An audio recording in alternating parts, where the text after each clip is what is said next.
Hello guys, কেমন আছেন আপনারা সবাই? আপনারা দেখতে পাচ্ছেন আমি চলে আসছি আলমডাঙ্গা বদ্ধভূমিতে। তো চলেন ঢোকা যাক। ঢোকার পথে দেখে কাকু নাস্তি নাস্তি বেরোচ্ছে। বেরোতে বেরোতে এই কাকুরা মনে হচ্ছে গাঁজা টাজা খেয়ে আসলো। ওখানে চিপা আছে, তো চিপার তলে মনে করেন যে মেলা কিছুই হয়। ভুল করে মনে করেন আমি ঢুকে গেছিলাম। ঢুকে যাওয়ার পরে যা দেখলাম ভাই, তা দেখার জন্য আমি প্রস্তুত ছিলাম না, কিন্তু এদিকের পরিবেশটা অনেক সুন্দর ছিল। এই সামনে মনে করেন যে এক মনোরম রাস্তা, যদিও দুপুরবেলা গেছিলাম তাই মনে করেন যে রাস্তা ফাঁকা ছিল। তা ফাঁকা থাকে আমার জন্য ভালো হয়েছে, আপনাদের দেখাতে সুবিধা হচ্ছে। এখানে কি সুন্দর একটা গাছ। তারপরে সামনে আগাতি দেখে কাকু ওখানে দাঁড়ায় দাঁড়ায় বিড়ি টানছে। বিড়ি টানতে টানতে দেখি এখানে একটা মূর্তি মতন মনে হলো, মূর্তিটা শুয়ে রয়েছে এখানে। আসলে হয়েছে কি, এই জায়গা মনে করেন যে মুক্তিযুদ্ধের সময় মানুষের ওই যে মাটির তলে যেরকম অর্ধেক ঢুকায় থুয়ে মাইরে ফেলছিল, এই সেই রকম মূর্তি, সেম মূর্তি এখানে মনে করেন যে ভাস্কর্য হিসাবে তৈরি করা হয়েছে। এখানে মনে করেন যে আরও তিনজনের মাথা দেখা যাচ্ছে।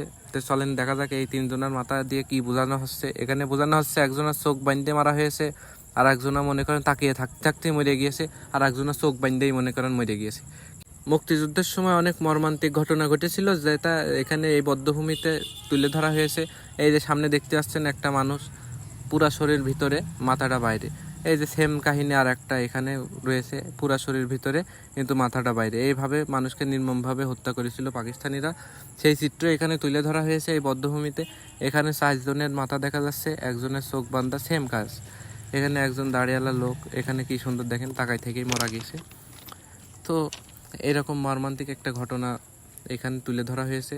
আবার এখানে মনে করেন যে সামনে উপরে উঠে দেখা যাচ্ছে যে একজন উল্টো হয়ে শুয়ে রয়েছে, তাকে উল্টো করেই মেরে ফেলা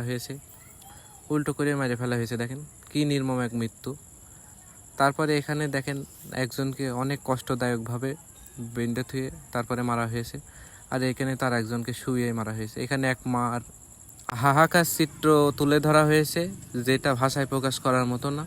আর এখানে অনেক চারিপাশে অনেক ফুল টুল লাগানো হয়েছে, যেহেতু এখানে মনে করেন যে একটা স্মরণীয় স্থান, তাই সেই কারণে অনেক ফুল টুল লাগানো হয়েছে যাতে পরিবেশটা সুন্দর দেখা যায়।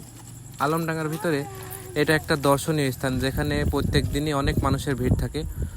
তো এখানে দেখতে পাচ্ছেন অনেক মর্মান্তিক ঘটনার চিত্র তুলে ধরা হয়েছে, কিন্তু জায়গাটা অনেক সুন্দর। দর্শনার্থীরা অনেক পছন্দ করবেন, যে জায়গাটা অনেক সুন্দর, এবং আপনাদের ফ্যামিলি নিয়ে স্বাচ্ছন্দ্যে ঢুকতে পারবেন। এখানে ঢুকতে কোনো টিকিট লাগে না। এখানে দেখলাম দুটা পেয়ারা অনেক সুন্দর জোড়াবদ্ধভাবে আছে, তাই একটু ক্লিপটা নিয়ে নিলাম। সামনে দেখতে পাচ্ছেন একটু নার্সারির মতন ফুল বাগান করা হয়েছে। তো এই ফুল বাগানের মধ্যে দিয়ে আমরা একটু হাঁটাহাঁটি করার পরে বেরোয় আসছিলাম। তো আজকের ভিডিও এই পর্যন্তই।